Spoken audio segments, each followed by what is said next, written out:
गेल्या काही दिवसांपूर्वी आपण एक पत्रकार परिषद घेतली होती. त्याच्यामध्ये आपण एक निवेदन सादर केलं होतं. आता नुकतंच तुम्ही पोलीस स्टेशनलाही एक निवेदन सादर केलंय. काय सांगताय त्याबद्दल? नमस्कार, माझे नाव विद्या नितेश हाके, राहणार आटपाडी हाकेमाळा येथे माझ्या पतीच्या मालकीची 5.5 एकर जमीन आहे. अनेक वर्ष झालं आम्ही वळवटतो. मात्र गेले 1.5 वर्ष आमचा चुलत दीर साहेबराव तुकाराम हाके, सचिन तुकाराम हाके व त्यांच्या परिवारातील काही लोक आम्हाला अश्लील शिवीगाळ करतात. यापूर्वी झालेली मारहाण यामुळे आम्ही भीतीच्या छायेत आहोत. साहेबराव हा अतिशय क्रूर आणि विकृत बुद्धीचा माणूस असून आमच्या जीवितात त्याच्याकडून धोका आहे. आमच्या क्षेत्रामध्ये येण्यास तो मज्जाव अडवणूक करत आहे. पोलीस प्रशासन या प्रकरणाची कोणतीही कायदा सुव्यवस्थेच्या दृष्टिकोनातून गंभीर दखल घेत नाही. उलट पक्षी त्यालाच मदत होईल अशी भूमिका त्यांनी घेतली आहे. आटपाडीमध्ये कायदा सुव्यवस्था आहे का हा प्रश्न या निमित्ताने पडतो. पोलिसांची जी कर्तव्य आहेत, जर कोणी गुन्हेगारी करत असेल तर त्यांच्याकडून बंधपत्र लिहून घेऊन कायदा व सुव्यवस्था राखण्याची प्रयत्न करावा असे आतापर्यंत झाले नाही. एवढं सगळं करत असताना पोलीस प्रशासनाने या प्रकरणाकडे डोळेझाक केली का? आपल्या बाजूने काय न्याय दिला? आमच्या बाजूने कोणताही न्याय दिला नाही. उलट त्यांनाच मदत करत आले आतापर्यंत. ते आम्ही एवढा वेळा गेलो त्यांच्याकडे, त्यांनी कोणतीही मदत केली नाही आम्हाला. आपल्या राज्य सरकारने 2026 हे महिला शेतकरी वर्ष साजरे करण्याची घोषित केले आहे. मात्र मी एक महिला असून माझ्या हक्काच्या क्षेत्रात जाऊ शकत नाही. हीच मोठी शोकांतिका आहे. लाडक्या बहिणीला आज उपोषणाला बसण्याची वेळ या पोलीस प्रशासनाने आमच्या समोर आणली आहे.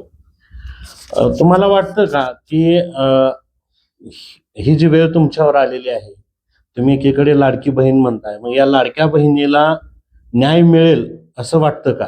स्वतःच्या न्यायासाठी समोरील व्यक्तीकडून दगाफटका होऊन मरण्याऐवजी या शासनाच्या दारात न्यायाने मेले तरी बेहतर. मी शेवटच्या क्षणापर्यंत हे उपोषण करणार आहे. आता तुम्ही उपोषणाला बसणार आहे निश्चित झालंय. आमरण उपोषण करणार आहे. मग अशा वेळी प्रशासनाला तुम्ही काय सांगणार? प्रशासनाला एकच विनंती आहे, थोडी जर शिल्लक असेल तर मी उपोषणाला बसण्याची वेळ आणू नका. माझा प्रश्न लवकरात लवकर सोडवला पाहिजे ही मागणी आणि विनंती. 30 मार्चला उपोषणाला आपल्या वहिनी बसणार आहेत. आपण पण त्या जमिनीचे ओनर आहात, काय सांगाल? तर मागे सुद्धा आम्ही पत्रकार परिषद घेतली होती. त्यामध्ये आमचे जे काही मुद्दे आहेत ते मांडले होते. त्याच अनुषंगाने आता आम्हाला कुठलाही न्याय न भेटल्यामुळे स्वतःची मालकीची जमीन असून स्वतःचा सातबारा क्लिअर असून तहसीलदारांनी सुद्धा सगळं सांगितलं की तुमचं काही अडचण नाही, तुम्ही पोलीस प्रशासनाची मदत घ्या. तुमचा कोणता वाद वगैरे काय असा न्यायालयात वगैरे काय आहे का? काय स्टे आहे का? आमचे जे चुलत भाऊ आहेत जे आता वाद झाले त्यांच्याशी कुठलाही वाद नाही. 0% वाद आहे ना. आमचं कुठली न्यायालयीन प्रक्रिया चालू आहे. मग आपण आपल्या क्षेत्रामध्ये का जात नाही, का भीत आहे तिथं जायला? आम्ही क्षेत्रात जाण्यास भीत ह्यासाठी आहोत की आमचे जे चुलत बंधू आहेत ते जाणीवपूर्वक जमीन हडपण्याच्या उद्दिष्टाने पोलिसांच्या मदतीने आमच्यावरती जमीन कळवण्याच्या दृष्टीने गुंडगर्दी करत आहेत. मग त्यात मागचा इतिहास पाहिला तर मागच्या 1.5 वर्षात 6 ते 7 एनसी झाले आहेत. आमच्या आई वडिलांना जीव मारण्याच्या धमक्या दिल्या आहेत, आम्हाला जीव मारण्याच्या धमक्या दिलेल्या आहेत. एक FIR दाखल झालेला आहे. त्यात मला जीव जाता वाचलेला आहे. या सर्व कारणास्तव आम्ही कुठलाही हाणामारी करण्याचा कुठेही प्रयत्न करत नाही आहोत. आम्ही जी काही रितसर प्रक्रिया आहे, जर का पोलीस आम्हाला येऊ देत नसेल तर पोलिसांकडे दाद मागत आहोत. आणि तरी सुद्धा पोलीस हे आम्हाला कुठलंही बंधपत्र लिहून घेण्याची जी प्रोसेस असते पोलिसांची ते कर्तव्य न करता आरोपीला मदत करत आहे असा माझा स्पष्टपणे आरोप आहे. यासाठी सुद्धा आम्ही वारंवार पत्र व्यवहार केला होता.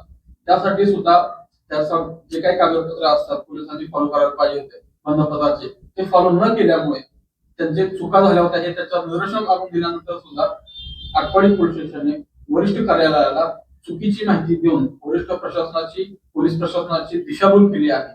या सर्व अनुषंगाने आम्ही वैतागून आमची जे काही वहिवट क्षेत्र आहे त्यात आम्हाला त्रास होऊ नये यासाठी आमच्या वहिनी विद्या नितेश हाके यांच्या समवेत 30 मार्च रोजी आमरण उपोषणाला बसत आहे.